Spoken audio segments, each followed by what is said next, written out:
Hey, what's up everybody? Broman here again, got another video for you. This one here is going to be against the Russians. And one thing that I think I wanted to point out most in this video is from getting to talk with some of you guys who watch my videos, one of the things that I consistently hear from you when you're trying to figure out, when you're asking for advice or you're just asking me questions in general.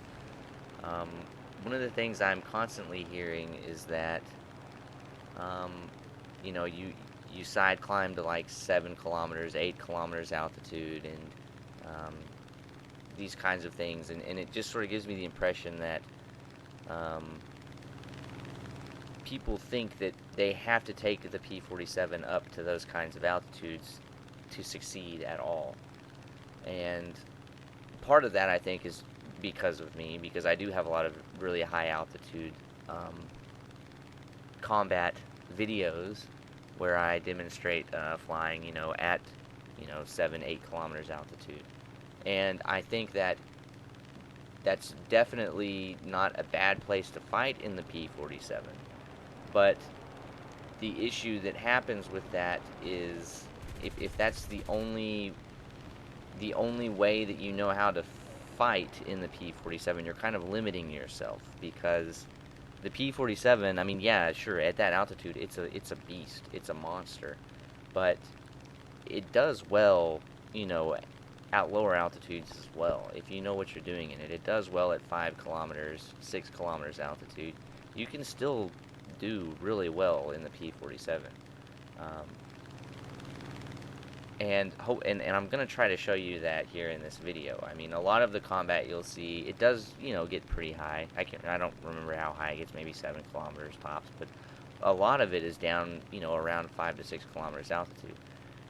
And this, and you'll see here at the end of the video, this P-47 just completely, it outclasses, the planes that I'm flying against completely at that altitude. So there's no need to necessarily take the plane to such high altitudes. So keep that in mind as you're watching this. Keep track of my altitude and the kind of maneuvers that I'm pulling and stuff, and just, keep an eye on it. You'll see. So anyways, getting into the fight here, there's been a lot of stuff going on here. I'm flying again with my brother, um, and it's pretty much turned into a 2 versus 7 at the moment, and there's a lot of planes unaccounted for right now. We don't know where all of them are. There's like 2 or 3 of them buzzing around us here. We're just kind of trying to whittle them down, but we have the energy advantage, so we're not too terribly worried right now. We're kind of just doing what we can, dragging and bagging, covering each other, doing those kinds of things. Right now, was kind of a mistake on my part. I was kind of indecisive here, and I just went up straight and kind of hung in the air like that. I should have rolled over a lot sooner, because my brother was making an attack here and he overshot, and he kind of set me up for a perfect kill. And I think I still get the kill on this guy, but it could have been, I should be there right now attacking this guy, but because I was goofing off, it takes me a little longer to get there. But I think I still get this guy anyways. Yeah, I set him on fire and he's out of the match. So that's one down. Once again, take note of the altitude here. We're not incredibly high. I mean, at this point, there's 2 of us, and the P-47, when you're flying as 2, it's a monster. It really is. But here, pretty soon, things are going to change up a little bit. So right now, there's just one guy here that we can see, and there's like 5 or 6 more guys that I still don't know where they are, and at this point, I don't want to dive down to an altitude where if the enemy does show up above me, I don't have any answers for him. At this altitude, if I see a Russian plane above me, I've still got, we're high enough that I still have enough of a performance advantage, and I have enough altitude to play with that I can kind of deal with them. So I'm kind of indecisive at the moment. I don't really want to attack this guy. My brother goes in, makes an attack run, overshoots. He's perfectly fine for right now. He's got more than enough speed to get away after the overshoot. and I decide, you know, I just make a decision here. I'm gonna go attack this guy. So I'm getting ready to drop down, positioning myself. Here I go for the attack run. This guy's way low compared to me. I'm picking up a lot of speed, throwing away a lot of altitude here to get to him. He starts to maneuver. Not gonna happen. There's the other plane, Yak 3, and then I look up. Go figure. As soon as I dive down, that's how it always happens. I'm telling you. As soon as you dive down, that one guy who's still above you, he's gonna show up right then. So, anyways, I've still got enough speed built up from that dive that I can get back up pretty high, and I've still got plenty of speed to spare. My brother flies at him, goes for a he tries to outclimb this guy, and this is partly my fault because I kind of encourage him to because I'm right here. But it ends up not working out it works out for me because I get the kill. I get a nice easy setup, but the LA-5 does actually take out my brother here in the process. So, good and bad there. So that makes it now like a 1v4, I think, 1v4, and this catches me off surprise here. I did not see this guy at all. And this is trouble because it's a Yak 3 on my 6 o'clock. I do a little bit of rolling maneuver. He overshoots.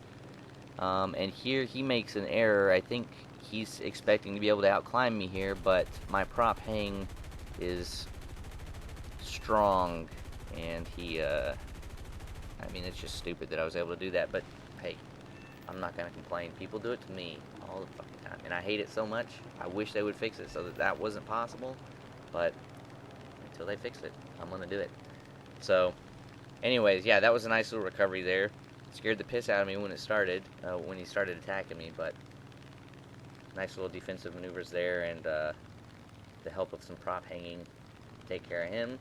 This guy stalls out underneath me. I'm in the perfect position to just roll over and drop down on him. He tries to maneuver out of the way here, but not quite well enough, and I get a nice little pilot snipe on him there. So, just like that, the 3 enemies are down. I don't really remember, like 3 more guys, I guess, left. 2 or 3, something like that. So now I've got this Yak 3 here to deal with. I think I have a nice little energy advantage over him. I'm gonna level out here. I'm climbing a little bit, but I'm making sure I'm keeping my speed up high enough for so when I get close enough to him, I have enough speed to actually do some things. I have some options, you know. At this point, speed is a lot more important than altitude, especially since I already have plenty of enough of an altitude advantage. But he flies right underneath me, so I get ready to drop down on him. Just typical boom and zoom stuff here. He tries to maneuver. Really poor defensive maneuvering there, and it's a pretty easy kill for me. So there you go. That's almost all of their team down. I think they have 2 more left, and like, notice my altitude here, right? So I'm not, you know, you don't have to be, you know, all the way up in the stratosphere, you know. So anyways, I've been flying around for a little bit. My fuel's getting a little low here. I've got like 10 minutes of fuel left, and I'm thinking I'll go RTB, but there's still 2 guys left. At this point, there's actually 3. There's 2 Yak 9s, and I think this is another Yak 9.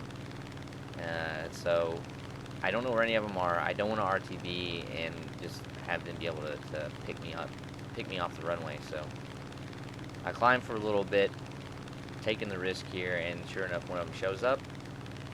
I still don't know where the other 2 are, so I go ahead and set up to start attacking this Yak 9 here. And this is another, you know, this fight, there's nothing really special about it. It's more just typical boom and zoom stuff. I start off with an altitude advantage over this guy. But the main thing to note is that, you know, look at my altitude. I'm not scared of this guy. You know, I'm not at 8 to 9 kilometers altitude because I'm worried that I'm not going to be able to beat this guy unless I'm up there. So here we go. I'm setting up, trying to get as close to him as I can before I attack. he spooks, and I go for kind of a half-assed attempt to follow him, just to encourage him to continue through with that split S, right? I'm not really trying to attack him there, but by sticking to him enough that he thinks I am trying to attack him, he has to complete that split S, which means that he throws away more energy. Whereas if I pull off sooner, he can pull out of that split S without burning so much energy. And in the process, I don't really spend a whole lot to encourage him to do that. So I climb back up. He doesn't have the energy to follow me. He dives down. I kind of go off to the side a little bit, and I think that makes him think that he can climb up because he doesn't think I'm attacking him, but I just split S, catch him right at the top of his climb here, and take him out. His wings gone. So, yeah, that was nothing really super special there. Just a typical boom and zoom fight. So at this point, I RTB. I'm like running on fumes. I cut out all of that business. I climb back up. I'm kind of flying around looking for the last two guys, but it turns out that one of them ended up crashing. So now it's just a 1 versus 1. I finally spot him. Take note of the altitude here. Look at our altitude. Look at you know, we're not that high. I'm starting off here at equal altitude with this guy. This guy actually has, you might even say, a little bit of an altitude advantage. But I'm not worried because I'm in D47. And this guy's in a Yak 9, so also that kind of plays into it. Yak 9s are definitely not as big of a threat as, say, like a Yak 3 or an LA5, whatever, LA5FN or LA7 even. So they do have typically better performance at higher altitudes, but there's no reason for me to be up at 7 to 8 kilometers altitude now, because look at this. This guy started equal altitude as me. I got him to throw away energy in that merge, just nothing unusual there. You see it in almost all my videos. The high-speed merge, getting the split S, he throws away a bunch of energy. And then I go into this sort of spiral climb, and this guy cannot match me at all. Here I dive out of my climb.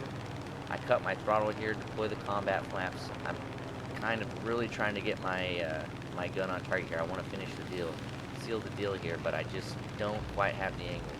I threw away a lot of energy there, right? That whole time my engine was dead. I cut it to 0, and I was using combat flaps. I threw away a lot of energy there trying to get that kill. But look, this guy still, like, he's nowhere even close to being able to compete with me here, right?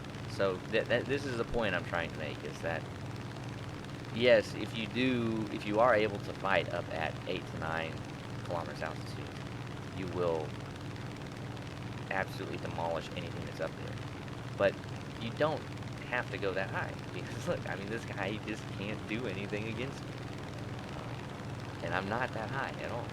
Doing another spiral climb here, really tighten it up. What these spiral climbs do, if this guy, they work really well when you have a better performing plane, because if this guy wants to attack me and I'm climbing and turning, he has to climb steeper than me, and he has to turn harder than me, right? That's the only way he's going to be able to get his nose on target.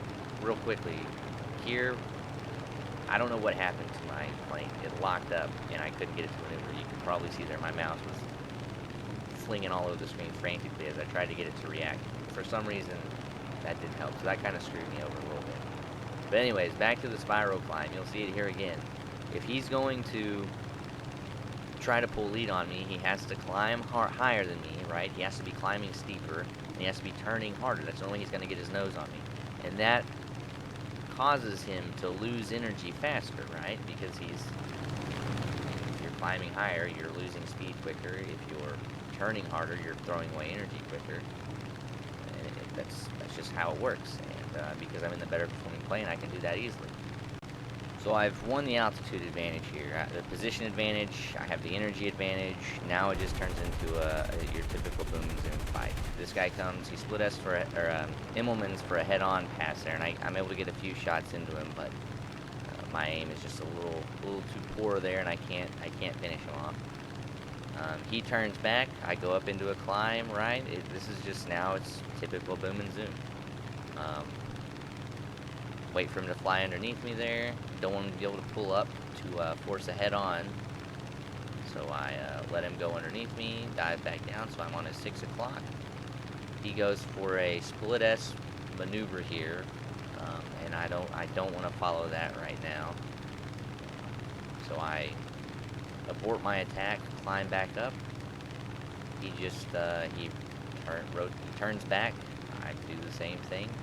At this point, I have so much of an energy advantage over him that it's actually kind of bad, because I'm so fast whenever I get ready to attack him that it's difficult for me to maneuver my plane enough. And here he just goes for a straight dive. I follow him for a little bit, but I'm not going to be able to get my attacks on him. So here I pull really hard on the stick. And what that does is it throws away a lot of my energy, and I'm trying to fool this guy into thinking he can prop hang up at me. So if I have too much speed, he's going to be able to tell that he can't keep up with me in a climb. So I want to just skirt the edge there, make him think that he can climb up at me, when in actuality he can't. And that's what happens here. So I drop my speed enough that he thinks, well, I'm going to climb up after this guy. But I'm still just a little too fast. He can't quite do it. He's hanging right there in the air, and it's just a nice, easy kill. So sometimes it's better to have not so much of an energy advantage, I guess you could say. But anyways, there you go, guys. I hope you enjoyed the video. Hope you learned something. Let me know what you think, and I'll catch you guys in the next one.